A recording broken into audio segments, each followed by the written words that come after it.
Assalamualaikum warahmatullahi wabarakatuh. Saya Epi Susanti, Bupati Bengkulu Tengah, insya Allah 2024-2029 bersama Riko Riko Zarian Zarian. Saputra, Wakil Bupati 2024-2029. Ya, saat ini kita berada di bangku bicara Tribun Tribun Bengkulu Bengkulu.com.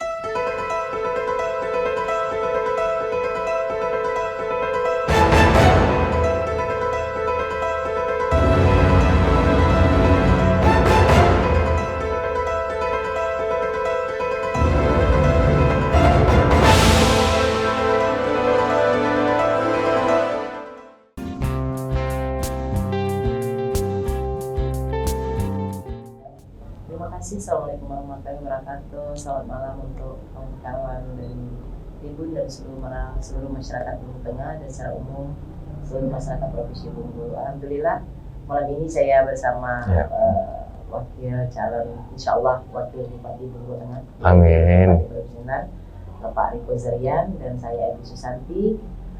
Sebelum saya menuju ke Pilkada 2024 di Bengkulu Tengah, profesi saya sebelumnya sebagai legislatif, yaitu DPRD di Kabupaten Bengkulu Tengah, dan saya DPRD itu dari 2014 sampai 19 kemudian 24 kemarin kita juga ikut 14 Februari kemarin juga kita ikut 24-29, dan alhamdulillah kembali terpilih yang ketiga kalinya di legislatif.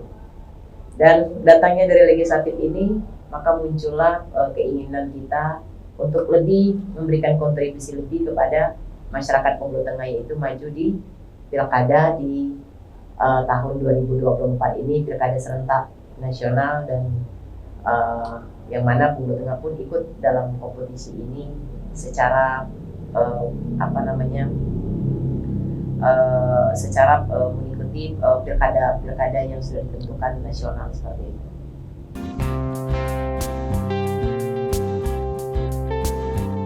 Terima kasih kepada Tribun yang saya hormati juga ayunda saya, Ibu Bupati Bengkulu Tengah, dan insya Allah menjadi amanah masyarakat Kabupaten Bengkulu Tengah. Amin. Dan saya juga sebagai Wakil Bupati yang diberikan suatu kepercayaan atas izin Allah dan diberikan kepada saya untuk calon Wakil Bupati Kabupaten Bengkulu Tengah.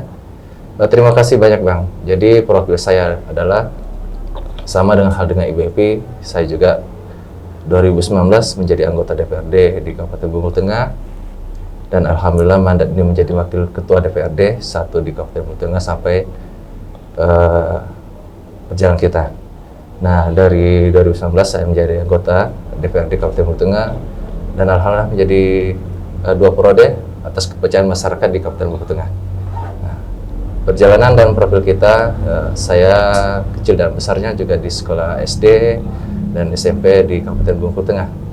Nah, banyak hal-hal terkait Bengkulu Tengah ini menjadi panggilan saya. Panggilan saya yaitu terpanggil untuk mendampingi Ibu Epi menjadi Wakil Bupati Bengkulu Tengah, ingin bersinergi, berjuang bersama di masyarakat Kabupaten Bengkulu Tengah.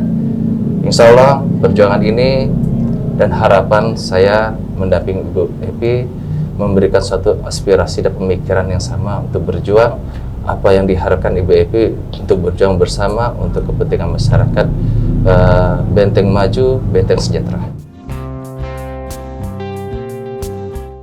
Kalau kenangan masa kecil ya, aku datang dari seorang anak petani, ibu aku pun petani, kemudian kedua orang tuaku semua petani zaman dahulu tuh beda dengan petani zaman sekarang. Kalau petani zaman sekarang mungkin banyak ada yang profesional ya, tapi kalau untuk petani yang dulu, petani memang benar-benar petani ulung, petani yang memang yang pakai tenaga. Nah, kemudian kalau berbicara tentang masa kecil, mungkin aku lebih banyak lucu dan lebih banyak ingin kembali mengingat itu tuh ada sebuah kebahagiaan tersendiri. Hidup di tengah pedesaan, hidup terkadang kami tinggal di kebun bersama orang tua kami waktu saat libur sekolah. Dan aku tergolong mungkin dari 5 saudara, kemudian aku memang anak paling bungsu, tapi aku tergolong dari mungkin yang paling sangat nakal di antara saudara-saudaraku yang lain. Tapi itu tidak dengan karakter aku terbentuk seperti itu, tidak membuat hilang sosok aku sebagai seorang perempuan untuk sampai saat hari ini. Dari perjalanan yang kita lalui selama di Bengkulu Tengah, orang tua saya adalah seorang guru olahraga. Jadi hadir di Bengkulu Tengah dan lahir dan dibesarkan di Bengkulu Tengah, sekolah dan SD, SMP, SD 15, Sunda Kelapa dan SMP 1, Kinyaring yang ada di Kabupaten Bengkulu Tengah. Histori berbalik itu, Bang. Kalau Ibu Evi orangnya dia kategori nakal kan, maksudnya nakal dalam masa-masa kecilnya dulu. Saya kategori orangnya kata orang bilang saya ini orangnya pendiam dan baik katanya. Jadi ramah dengan masyarakat.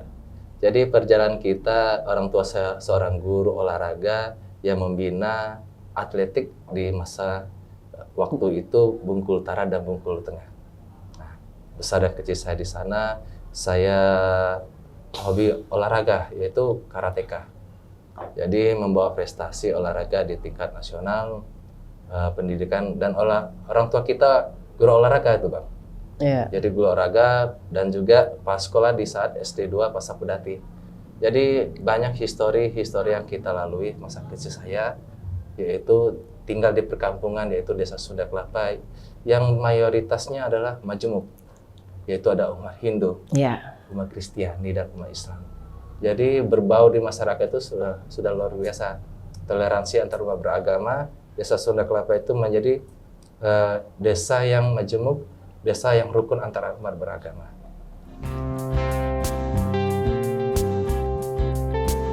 Terima kasih. Tadi saya sampaikan, saya datangnya profil awal saya datangnya dari seorang anggota dewan yang dipilih dan diamanakan oleh masyarakat. Dan alhamdulillah dengan beberapa periode saya terpilih, itu saya bersyukur sekali sudah diberikan kepercayaan dari masyarakat dan keluarga besar saya khususnya.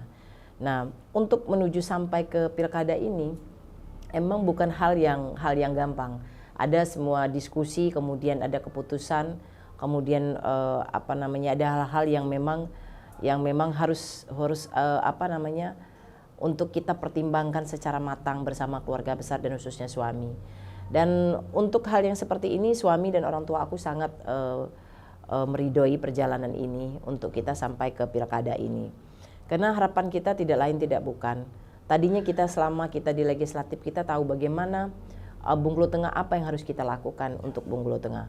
Untuk melakukan hal yang lebih, kontribusi yang lebih kepada masyarakat Bengkulu Tengah itu secara umum di setiap pelosok masyarakat Bengkulu Tengah bisa kita sentuh.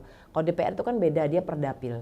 Tapi ketika kita menjadi kepala daerah, ini beda lagi. Ketika kita menjadi kepala daerah, kita untuk masyarakat itu bisa tersentuh langsung. Nah, dengan ada kita memberikan kontribusi lebih dari kita menjadi orang legislatif menuju ke kepala daerah, ini adalah kita kepingin memberikan kontribusi lebih untuk masyarakat Bengkulu Tengah itu untuk sejahtera. Sejahtera itu dengan artian bukan berarti yang selama ini tidak ada hal yang dilakukan oleh kepala daerah sebelumnya. Kita tidak mengatakan itu. Tetapi kita ingin mengatakan kita juga ingin memberikan kontribusi juga untuk masyarakat Bengkulu Tengah, kita sebagai putri dan putra Bengkulu Tengah untuk saat ini. Dan mudah-mudahan insya Allah dengan perjalanan ini, proses ini nanti, harapan kita tidak lain tidak bukan bagaimana ketika diberikan kesempatan ini untuk kita menjadi kepala daerah amanah dan memberikan secara maksimal untuk kesejahteraan masyarakat Bengkulu Tengah.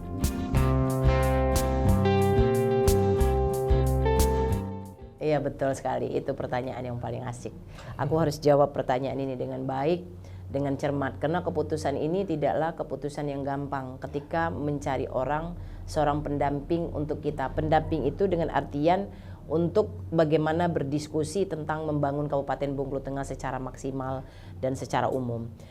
Saya melihat sosok Rico Zarian adalah sebagai anak yang santun, sopan, dan saya lihat juga dia orangnya cerdas dan pintar. Karena saya selama 10 tahun bersama Rico di kantor DPRD, saya tahu karakter Rico Zarian itu seperti apa. Karakternya itu seorang yang bisa diajak berdiskusi dengan baik. Dan satu hal yang harus kita pahami, Rico Zarian ini adalah sosok dia seorang mau mendengar apa namanya dari orang lain tentang apapun yang kita bahas pada saat itu. Nah, disinilah muncul saya ingin apa namanya mengajak Rico Zarian untuk mendampingi saya pada saat ini. Karena saya juga tahu off the record Rico Zarian dan jejak rekam Rico Zarian di Pondok Kelapa. Karena di Pondok Kelapa itu kelahiran Rico Zarian, kemudian dia kecil di situ, kemudian 2 periode mendapat suara menjadi anggota DPRD itu bukan hal yang gampang. Karena tidak semua orang bisa mendapat menjadi anggota DPRD, itu hal yang pertama. Artinya di daerah Pondok Kelapa itu ada sebuah kepercayaan diberikan oleh masyarakat secara langsung untuk adinda kita ini Rico Zarian. Ya Allah, subhanallah. Saya kembali awal, Bang, terkagum dengan sikap AWFP sebelum untuk memilih sikap AWFP atau Ibu Epi yang 10 tahun mengabdi di Bengkulu Tengah. Saya juga menjadi anggota DPRD 2014 sampai 2019 menjadi pimpinan DPR, dan juga 2019 menjadi anggota DPRD di Komisi 2 dan 3. Saya tahu betul sifat karakter beliau, rasa tanggung jawab beliau terhadap masyarakat Bengkulu Tengah. Jadi saya memilih ini adalah rasa kecintaan, kebaikan beliau terhadap berteman dan keluarga, apalagi di masyarakat. Kegigihan dia saya kenal 2014, dia memperjuangkan terutama mimpi beliau, impian dari kecil sampai hari ini, yaitu Desa Semidang yang dimekarkan Ibu Epi. Dan itu 3 pimpinan membela beliau untuk memekarkan Desa Semidang. Dan itu seorang anggota DPRD kemungkinan ya banyak belum tentu mampu untuk bisa memperjuangkan itu. Kegigihannya luar biasa. Dan itu saya pilih beliau ada satu adalah kebaikan keluarga terhadap masyarakat. Nah, poin kedua, dengan kegigihan dia membela jiwa dan raga untuk Semidang dan dimekarkan yaitu Talang 4, Karangtinggi, dan menjadi desa kecamatan Semidang itu luar biasa. Berdarah-darah memperjuangkan harapan dan cita-cita masyarakat di sana. Kalau nggak ada pembelaan beliau, mungkin desa Semidang atau kecamatan Semidang itu belum ada apa hari ini. Jalan yang sudah 6 meter dan hampir sama jalan provinsi. Jadi yang itu yang kita pilih. Dan yang ketiga, tanggung jawab beliau. Tanggung jawab beliau adalah berteman atau pokok-pokok aspirasi yang hari ini menjadi pimpinan DPRD, yaitu Waka2 2019 sampai 2024. Bukan hanya saya, teman-teman di DPRD, keluhan, terutama aspirasi, terutama dalam ada juga anak mahasiswa IKAMA yang bergabung untuk memperjuangkan hak-hak aspirasi masyarakat. Nah, Ibu Epi gental benar, yang bukan wilayah dapil dia aja dia memperjuangkan. Nah, jadi balik lagi kecintaan dan rasa sayang saya dengan Ibu Epi ini adalah kebaikan, rasa tanggung jawab terhadap masyarakat, dan itu saya pilih Ibu Epinya.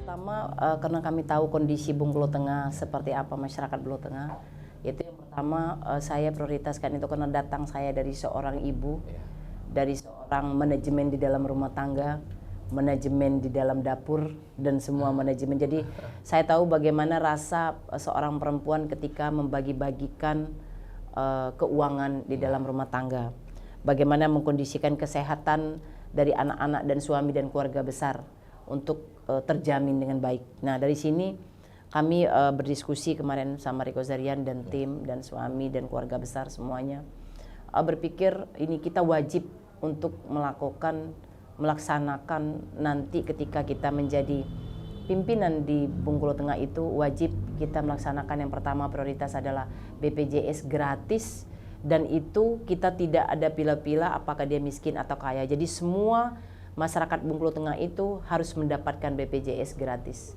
Kemudian kita menyediakan nanti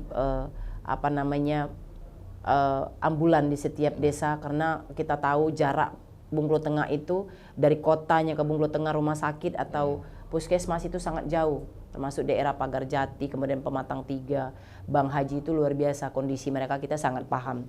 Nah dengan hal yang ini terjadi di masyarakat kita, makanya kita bikin program salah satu yaitu ambulans gratis setiap desa. Kemudian dengan kondisi juga sekarang jalan ya, dan saya berpikir untuk jalan saya sampaikan kepada Riko Zarian, kalau kita jadi itu kita tidak boleh yang namanya pakai lapen. Karena kenapa? Lapen itu hanya menghabiskan anggaran seperti yang dilakukan beberapa tahun ini ya dalam pemerintahan Bengkulu Tengah selama ini. Karena ketika kita membuat jalan itu hot mix, itu beda. 5 sampai 10 tahun itu akan bertahan dan bukan dijadikan ajang proyek, tapi dijadikan bagaimana membangun itu memang satu kali membangun untuk prosesnya itu sampai bertahannya sampai 10 sampai 15 tahun. Kemudian kita juga karena Bengkulu Tengah ini petani ya Dek ya, petani, kita menyediakan juga seperti nanti sawit unggul yang memang kita subsidi. Kemudian penyediaan biasanya kan Bengkulu Tengah itu pupuk yang terkadang selalu terkendala oleh kita Bengkulu Tengah, pupuk. Nah dengan ada ini pemerintah wajib nanti menyediakan pupuk untuk memang kita siapkan untuk bersubsidi. Penyediaan itu memang wajib. Karena kalau saya lihat dari sekarang itu pupuk itu tergantung di kepala daerah, mampukah tidak dia menambah stok atau kota untuk pupuk di Bengkulu Tengah. Kemudian kita juga memuliakan untuk menjadi daerah yang baik, daerah yang nyaman, daerah yang bahagia, itu masyarakat bahagia. Kita wajib memuliakan dan membahagiakan juga perangkat-perangkat masjid, termasuk sana imam, khatib, bilal dan gorim, karena mereka itu secara langsung turun langsung ke masyarakat Bengkulu Tengah ketika ada hal atau musibah yang terjadi di desa-desa mereka. Dan BPD juga menjadi badan musyawarah desa, karena BPD ini kan bagian dari kayak kita mungkin ketua DPR ya. Karena penanggung jawaban DD itu ada tanda tangan ketua BPD. Dari sini kita bagaimana masyarakat kita itu memang harus bahagia selalu dengan hal-hal walaupun yang cukup sederhana yang mungkin dianggap itu sepele. Terus kita juga bercita-cita deh pendidikan yang memang kita siapkan nanti untuk anak-anak yang tidak mampu, anak yatim, tapi dia mampu untuk punya kemampuan yang lebih, sementara orang tuanya tidak mampu untuk melakukan itu. Ini adalah bagian dari tanggung jawab kita nanti sebagai pimpinan di Bengkulu Tengah untuk bagaimana memuliakan anak-anak yatim, menjadi orang tua dari anak-anak yatim ini, untuk mereka tetap sama bercita-cita tinggi untuk bersekolah itu sampai nanti kita mampu mereka sampai ke luar negeri pun itu bisa kita lakukan. Itu bagian iya. Kemudian dari bunda-bunda PAUD, kita tahu bagaimana mendidik anak-anak dini itu bukan hal yang gampang. Aku pun disuruh jadi guru PAUD tadinya belum mampu, belum sanggup aku, tapi ya dengan hal yang kita lakukan ini nanti ketika kita menjadi kepala daerah, guru-guru PAUD ini adalah bagian dari cerita dan dokumentasi kita bagaimana mendidik anak-anak itu dari dini, dari hal yang baik-baik, dan membuat mereka bahagia sampai nanti di jenjang mereka dewasa. Amin. Karena kita berkeinginan bahwasannya SDM itu harus secara maksimal kita lakukan, baik itu dari keterampilan, kemudian dari pendidikan, artinya bersekolah. Karena kenapa? Yang dikatakan kita sukses itu adalah bagaimana para pemuda-pemudinya itu hidup bahagia dengan nanti bagaimana cara kita untuk membuka lapangan kerja, untuk bagaimana membuat anak-anak ini bisa yakin dan positif bahwa mereka itu punya wadah yang baik, punya wadah untuk mereka bercerita ke kita nanti ketika kita jadi, tapi bukan untuk bagian dari, terkadang anak-anak muda ini terkadang dibikin jadi kayak persoalan kan. Tapi sebenarnya bukan itu, karena anak muda itu memang sejelek apapun karakter mereka, itu adalah tugas kita untuk merangkul mereka bersama. Karena saya tahu terkadang mungkin ada sebuah kelelahan orang tua untuk memberikan pengertian kepada anak-anaknya, tapi dengan ada pendekatan kita nanti sebagai pimpinan di daerah, kemudian keinginan kita membuat mereka duduk bersama, menjadikan sebagai coffee morning kita untuk anak-anak muda di Bengkulu Tengah. Insya Allah saya yakin pencapaian itu walaupun kita butuh proses yang panjang, tetapi setidaknya ada niat dan nawaitu kita baik untuk melaksanakan hal-hal yang saya anggap memang dibutuhkan saat ini di Bengkulu Tengah.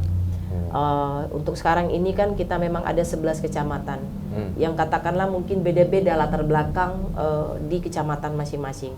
Di sini nanti artinya ada program-program yang memang harus kita lakukan sesuai dengan kebutuhan di kecamatan mereka masing-masing. Kalau saya lebih melihat detail untuk Bengkulu Tengah itu harus seperti itu, karena kita memang harus langsung secara bersentuhan dengan masyarakat, karena masyarakat Bengkulu Tengah itu tidak lain tidak bukan adalah masyarakat kita secara umum. Terkadang hasil pernikahan silang, kemudian hubungan emosional, baik kan itu dari keturun sesila keluarga ataupun dari hubungan baik kita sebagai kolega dan segala macamnya. Itu mungkin untuk sementara yang bisa, artinya nanti kami lakukan dalam perjalanan proses ini.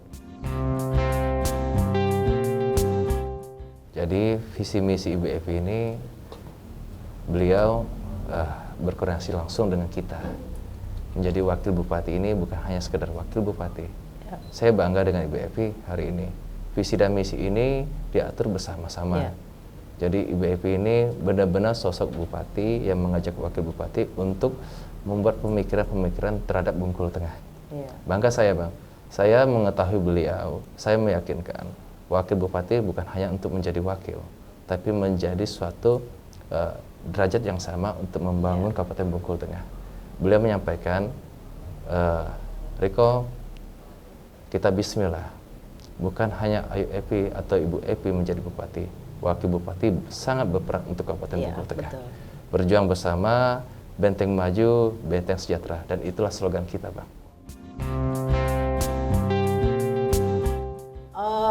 Kalau saya bilang, kalau sekedar menjadi sebuah catatan itu artinya hanya yang tertulis. Tapi pada intinya kita kembali kepada nawaitu kita. Nawaitu itu artinya karakter kita berdua. Itu kita mungkin terkadang dalam perjalanan ada hal-hal mungkin yang ada bertolak belakang. Tetapi kita kembali berbicara tentang bagaimana membangun Kabupaten Bengkulu Tengah itu secara baik. Kita kembali mengingatkan kita datang ke sini sebagai bupati dan wakil bupati itu adalah bagaimana membuat Bengkulu Tengah itu maju dan sejahtera. Dengan hal yang seperti ini terjadi, komitmen seperti ini terjadi, saya yakin insya Allah dalam sampai satu periode kita nanti, ketika kita dilantik, kita diberikan amanah dan kesempatan oleh masyarakat dan diridhoi Allah dalam perjalanan ini, insya Allah komitmen itu tetap akan berjalan dengan baik. Makanya dari awal kita diskusi awal itu bagaimana visi dan misi itu harus kita bersama-sama. Bahkan kami di visi misi itu kita share di grup tim besar, tim keluarga besar kita dan tim-tim inti. Kita memang diskusi ini mana yang masih kurang, mana ini harus kita tambah atau yang mana kita kurang. Nah, dari sini artinya visi misi bukan secara langsung mutlak keputusan pribadi seorang bupati, tapi bagaimana berdiskusi dengan wakil bupati dan seluruh keluarga besar kita dan tim-tim inti yang memang saat ini dibutuhkan oleh masyarakat Bengkulu Tengah seperti itu. Subhanallah, saya IBF lebih tahu, Bang, kinerja kita. Saya juga menjadi pimpinan DPRD saat itu 2014 kan, sampai menjadi anggota DPRD dan juga menjabat sebagai ketua partai di saat periode pertama. Dan alhamdulillah saya menjadi kader Partai PAN dari binaan Pak Haji Hilmi Hasan, dan itu luar biasa. Nah, beliau ini sangat luar biasa. Saset-sasetnya itu energik benar dia. Saya sangat memuji beliau, dia energik. Saya meyakinkan saya bisa menyeimbangkan apa yang disampaikan Ibu Epi. Saya salah satu wakil bupati yang menyimbangi beliau. Pemikiran, visi dan misinya. Beliau memilih saya ini, ya mungkin Ibu Epi dalam artian permasalahan di Bengkulu Tengah terkait dan visi dan misi selama 10 tahun di Bengkulu Tengah, kami bekerja sama yang baik, Bang. dengan pola-pola pemikiran yang energik luar biasa. Pemekaran di Semidang itu ya kita benar-benar ya kaget banget ya.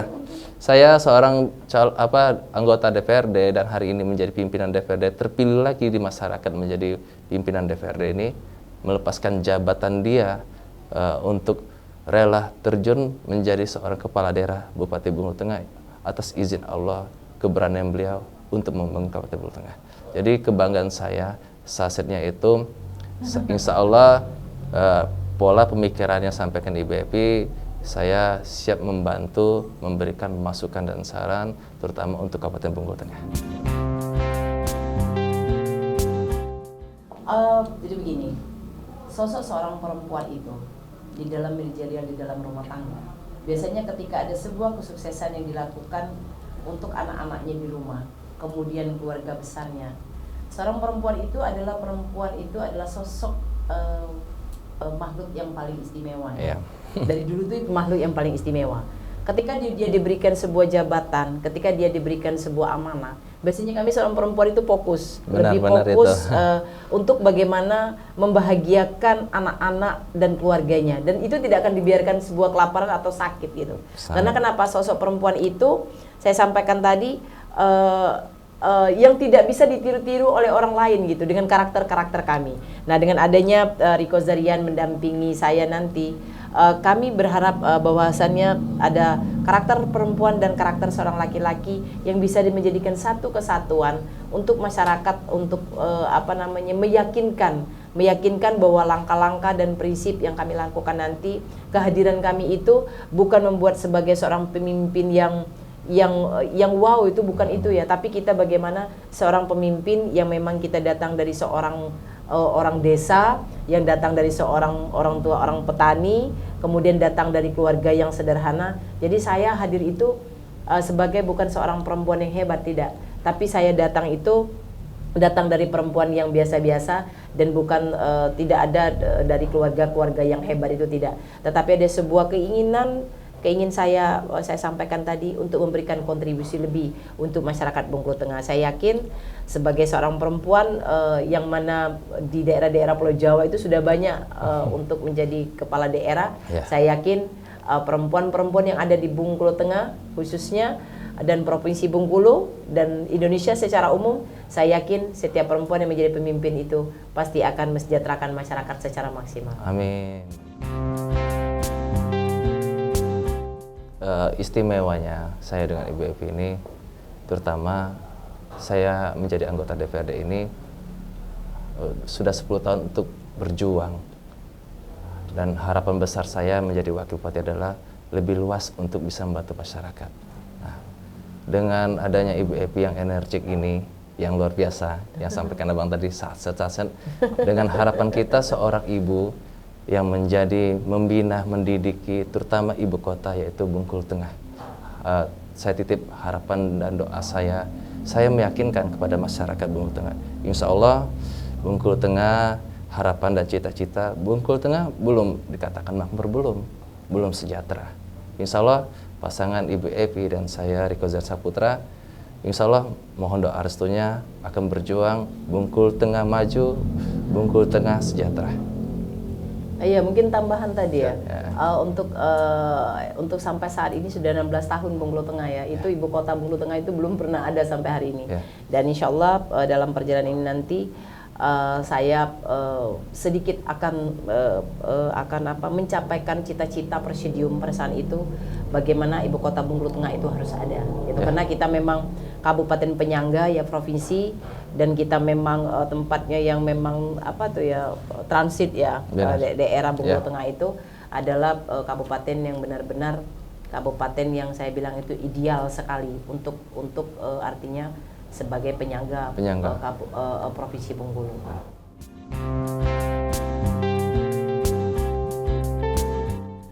Saya selalu menghimbau kepada seluruh perempuan, karena kita perempuan, aku sudah sampaikan kepada seluruh perempuan bahwasanya kita menjadi perempuan itu bisa berkarir setara dengan laki-laki.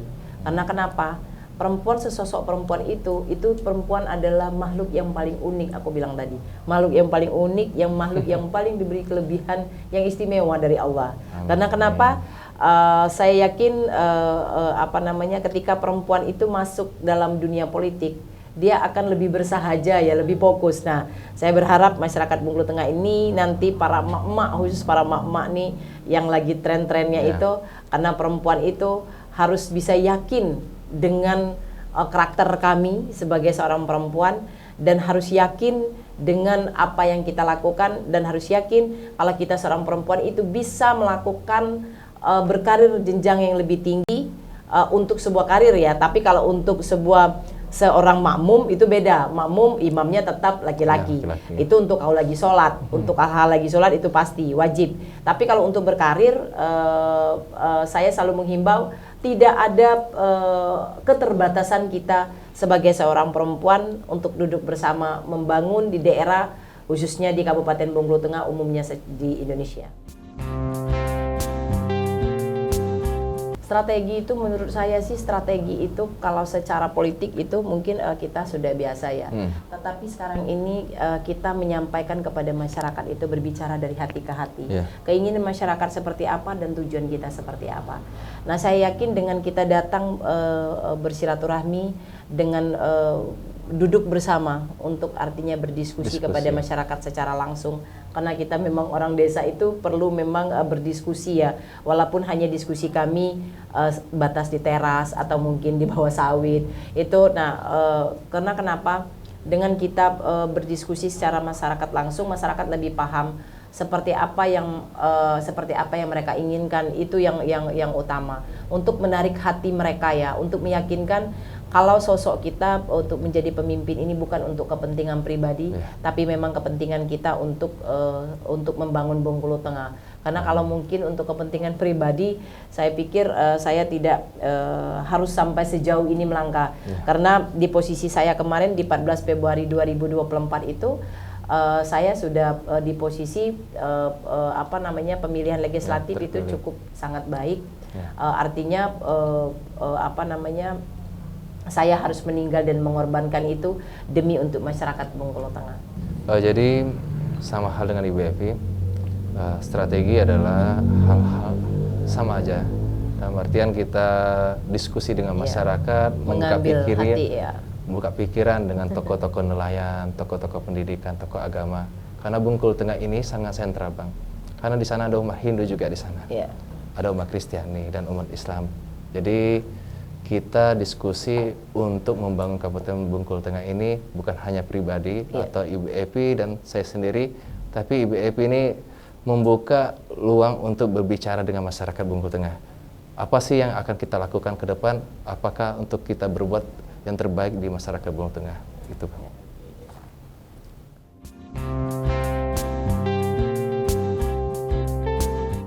Pertama, pesan orang tua aku, bapakku seorang pensiunan veteran.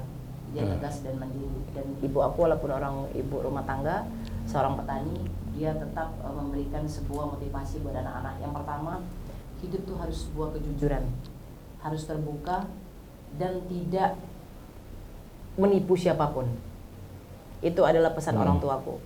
Ketika kalian hidup dalam sebuah kejujuran, maka dalam hal apapun proses hidup kita, walaupun banyak proses yang kita lewati, insya Allah kita akan selamat sampai pada tujuan. Itu adalah pesan orang tua aku, almarhum khususnya bapak aku. Banyak hal orang tua juga berpesan, terutama orang tua saya, bapak dan ibu, masa kecil dan kenangan kita sampai hari ini. Saya juga dipesankan masa lalu sampai hari ini, tetap berbuat yang terbaik, jujur terhadap keluarga dan masyarakat, ibadah tetap dijalankan sesuai dengan syariat Islam, dan yakin bahwa Allah memberikan yang terbaik, terutama Ibu Evi dan saya sendiri hanya berdoa akan memberikan yang terbaik di Kabupaten Bengkulu Tengah nanti. Saya berharap kepada masyarakat Bengkulu Tengah nantinya dengan ada kompetisi 3 calon, insya Allah menjadi daftar calon tetap dan tidak ada persoalan kami di kemudian hari. Kita tidak tahu nih siapa yang akan menjadi terpilih, yang akan diberikan amanah oleh Allah untuk masyarakat Bengkulu Tengah. Yang pasti saya berharap kepada masyarakat Bengkulu Tengah, kompetisi ini kita kompetisi damai, kita harus bahagia bersama masyarakat kita. Karena kenapa? Dengan mereka bahagia, dengan mereka senang, maka nanti penentuan pilihan 27 November itu pasti yang terbaik. Dan saya berharap kompetisi ini tidak ada persoalan kita di kemudian hari dan memecah belakan dalam baik itu keluarga, tim dan siapapun itu, karena kita masyarakat Bengkulu Tengah itu tidak adalah orang lain, kita sama-sama satu keluarga dan itu tidak ada, saya berharap tidak akan ada terpecah-pecah belah dengan persoalan masalah politik, karena saya yakin bahwasanya masyarakat Bengkulu Tengah sekarang ini sudah cerdas, sudah paham, sudah keinginan mereka untuk bagaimana berjuang bersama masyarakat. Berjuang bersama artinya bersama pimpinan-pimpinan yang baru siapapun yang terpilih itu nanti. Dan satu lagi saya berharap juga kepada seluruh kawan-kawan PNS juga ya, kita berharap itu tidak ada penekanan, dan apalagi pada saat ini saya berharap pada Pak PJ Bupati melakukan hal yang profesional saja untuk tidak ada melakukan penekanan apapun kepada masyarakat Bengkulu Tengah, baik itu OPD, karena kenapa? Biarkan masyarakat memilih masyarakatnya secara hati nurani mereka tanpa ada sebuah paksaan apapun. Dan saya yakin, saya kepingin hasil dari pemilihan itu nanti adalah hasil yang murni, bukan hasil dengan sebuah penekanan atau tekanan, karena masyarakat Bengkulu Tengah berikan kebebasan mereka untuk memilih dengan baik. Terima kasih untuk semua masyarakat Bengkulu Tengah. Kita malam hari ini bersama Tribun, luar biasa Tribun. Saya bersama insya Allah Wakil Bupati Pak Riko Zarian. Saya berharap pada masyarakat Bengkulu Tengah, saya mohon izin, mohon ridho, mohon dukungan untuk dalam kompetisi ini nanti kita tetap dengan tidak memutuskan silaturahmi apapun walaupun kita berbeda-beda pilihan. Dan saya berharap untuk masyarakat Bengkulu Tengah untuk bersama-sama datang ke TPS dan tidak ada golput untuk menentukan pilihan kepala daerahnya nanti. Dan insya Allah para emak-emak dan perempuan yang ada di Bengkulu Tengah saling bersinergi, kita menjadikan sosok Epi Riko seorang perempuan yang pertama akan menjadi pemimpin di Kabupaten Bengkulu Tengah.